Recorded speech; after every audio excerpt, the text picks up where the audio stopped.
उनसे पूछा, क्योंकि पहले तो संकल्प ये ले लिया था कि भाई इनको कोई क्या आदर देना, क्योंकि ये तो स्वादिष्ट भोजन खा के, सुजाता की खीर खा के, और कैसे बुद्ध बन सकता है जो ऐसे स्वादिष्ट भोजन करते हैं। तो ये खूब विचार उनके दिमाग में जब आया, लेकिन जब बुद्ध की करुणा मैत्री से भरे हुए बुद्ध को आते हुए देखा तो सब भूल गए और लग गए उनकी चाकरी। उनको बहुत सत्कार दिया, बिठाया।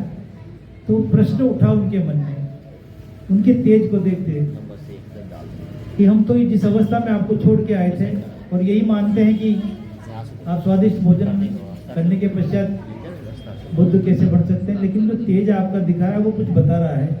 ऐसा क्या पाया आपने, कृपया विस्तार से हमें समझाइए। तब बहुत करुणा चित्त से तथागत बुद्ध ने कहा कि मैंने वो मार्ग खोज निकाला है जो संसार को दुख मुक्ति की ओर ले जाएगा, और वो मध्यम मार्ग है।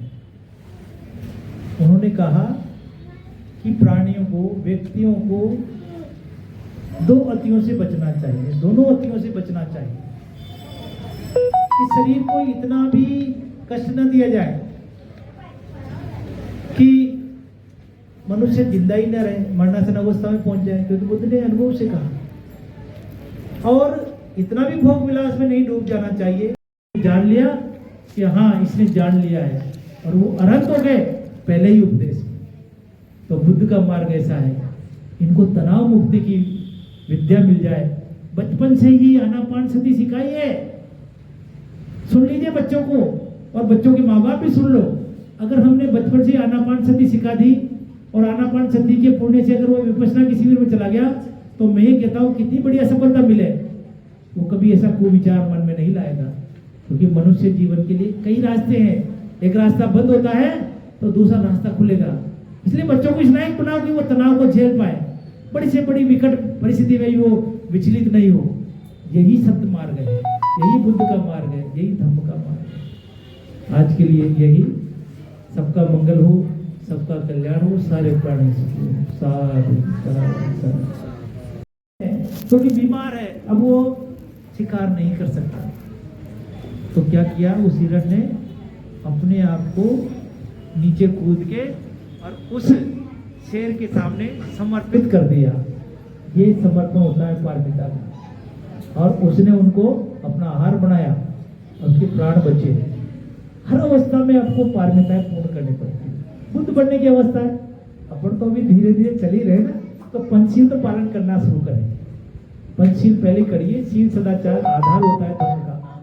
इसलिए आज के लिए तो इतना ही बहुत है, क्योंकि समय भी हो गया, बच्चे बड़े व्याकुल है। ये व्याकुलता नहीं होनी चाहिए जीवन में।